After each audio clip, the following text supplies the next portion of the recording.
जदयू की सदस्यता की एक ही क्राइटेरिया है, जदयू में नेता बनने की एक ही क्राइटेरिया है कि कौन कितना बड़ा चापलूस होगा, उसी का होड़ लगनी तो निराशा ही है इनको। जब ये बिहार के मुख्यमंत्री के लायक नहीं है तो देश के प्रधानमंत्री के लायक क्या रहेंगे। गठबंधन में ये गए और सोच रहे हैं कि हम ही बर बनेंगे, बर मतलब दूल्हा। कान खा लिए, नरेंद्र मोदी जी के समकक्ष ना कोई आज पार्टी है ना कोई नेता है, तो कुछ भी किसी का नाम उन लोग के मुकाबले में विपक्ष के कोई नेता नहीं टिकेंगे।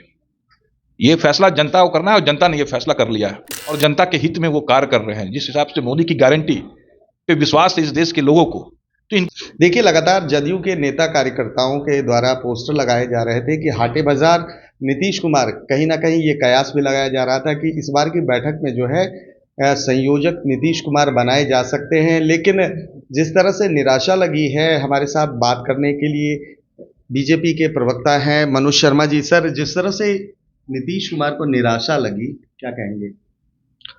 नहीं, अब तो वो बात है ना कि जान ना पहचान मैं तेरा मेहमान।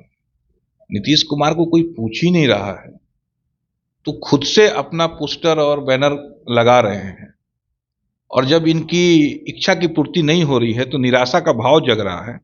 तो ये इनकी झूठी महत्वाकांक्षा है जिसके कारण ये निराश हो रहे हैं।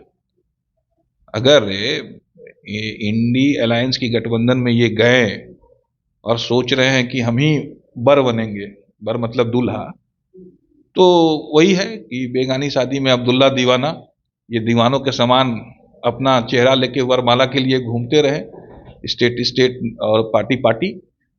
लगनी तो निराशा ही है इनको। जब ये बिहार के मुख्यमंत्री के लायक नहीं है तो देश के प्रधानमंत्री के लायक क्या रहेंगे। लेकिन जदयू के द्वारा लगातार कहा जा रहा है कि बीजेपी को घेरने के लिए नीतीश कुमार ने ही उपयुक्त कदम उठाए। देखिए, विश्व में अब तक जितनी भी बड़ी राजनीतिक पार्टियां होंगी, मैं विश्व की बात कर रहा हूं, इतने बड़े फलक पे जदयू से अधिक चापलूस किसी पार्टी में नहीं। मतलब चापलूसों की फौज जदयू में। जदयू की सदस्यता की एक ही क्राइटेरिया है, जदयू में नेता बनने की एक ही क्राइटेरिया है कि कौन कितना बड़ा चापलूस होगा, उसी का होड़ में जदयू के सारे नेता लोग लगे हुए हैं। आपको नहीं लगता कि ममता बनर्जी ने कल खड़गे का नाम लेकर एक मास्टर कार्ड खेल दिया है? नहीं, मास्टर कार्ड क्या है, जहां कोई मैदान सजी हो तब तो। यहां तो मैदान ही खाली है। मैदान खाली है, नरेंद्र मोदी जी के समकक्ष ना कोई आज पार्टी है ना कोई नेता है, तो कुछ भी किसी का नाम उन लोग बना ले, तो कोई ऐसा कुछ नहीं होने जाने वाला है। जिस तरह से राहुल को मतलब आउट एक तरह से कर दिया गया, राहुल, लगातार चर्चाएं हो रही थी कि राहुल गांधी प्रधानमंत्री पद के दावेदारों में इंडिया गठबंधन की तरफ से रहेंगे, लेकिन जिस तरह से खड़गे का नाम आना और उस पर समर्थन अरविंद केजरीवाल का देना, कहीं ना कहीं बड़े संकेत जरूर है। देखिए, मैं आपको बता रहा हूं कि आज का जो राजनीतिक परिदृश्य है और जिस हिसाब से नरेंद्र मोदी जी की लोकप्रियता स्वीकार्यता आम जनमानस में है, तो 1 से लेकर 100 तक भी कोई उनके मुकाबले में विपक्ष के कोई नेता नहीं टिकेंगे। ये फैसला जनता को करना है और जनता ने ये फैसला कर लिया है। तो किसी का नाम ले ले, खुद ममता बनर्जी ही आ जाए, खुद अरविंद केजरीवाल ही आ जाए, ये सभी लोग मिलकर संयुक्त। लग रहा है कि 28 दल जो एक हुए हैं, मतलब क्या लग रहा है कि मोदी ये 28 दल, हाँ, ये 28 दल जो एक हुए हैं, ये अपनी परिवारवादी राजनीति को बचाने के लिए एक हुए हैं, ये अपनी भ्रष्टाचार की राजनीति को बचाने के लिए एक हुए हैं। इन्हें डर है कि अगर नरेंद्र मोदी जी को जिस हिसाब से इस देश की जनता का समर्थन है और जनता के हित में वो कार्य कर रहे हैं, जिस हिसाब से मोदी की गारंटी पे विश्वास है इस देश के लोगों को, तो इनको लग रहा है कि अगर नरेंद्र मोदी तीसरी बार आएंगे तो इनका जितना भी भ्रष्टाचार, सभी देखिए, सभी सारे लोग भ्रष्टाचार के साथी हैं। ममता बनर्जी हो तो उनके कई लोग भ्रष्टाचार में संलिप्त हैं।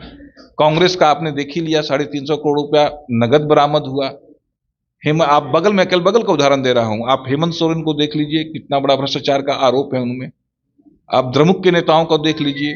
तो जितने भ्रष्टाचारी लोग हैं, ये मिलकर नरेंद्र मोदी जी को रोकना चाहते हैं। इसलिए ये इन लोगों का गठबंधन है, ये स्वार्थ पे बना गठबंधन है, कोई राजनीतिक विचारधारा का गठबंधन नहीं। अच्छा, जिस तरह से सांसदों को निलंबित किया जा रहा है, विपक्ष सवाल पूछ रही है कि आखिर सवाल पूछने पर निलंबन क्यों? देखिए, सवाल ये है कि इन लोगों ने क्या कहा, गृह मंत्री का जवाब या चर्चा, संसद में की सुरक्षा में चूक हुई तो ये एक गहन जांच का विषय है। सरकार की तरफ से कहा जा रहा है कि गहन जांच के बाद ही इस पे कुछ प्रतिक्रिया देना सरकार की तरफ से आधिकारिक प्रतिक्रिया होगी। इस तरीके से इतने बड़े बात को हम हल्के में नहीं ले सकते हैं। इसकी गहन जांच होनी चाहिए और उस जांच के इंतजार करना चाहिए। और अभी विपक्ष क्या कर रही है? विपक्ष जितने भी बिल आ रहे हैं, ना उस पर चर्चा होने दे रही है, ना उसमें कोई सुझाव आने दे रही है। तो विपक्ष का जो रवैया है वो जो तर्क संगत अगर होता तो ये निलंबन की कार्रवाई नहीं होती।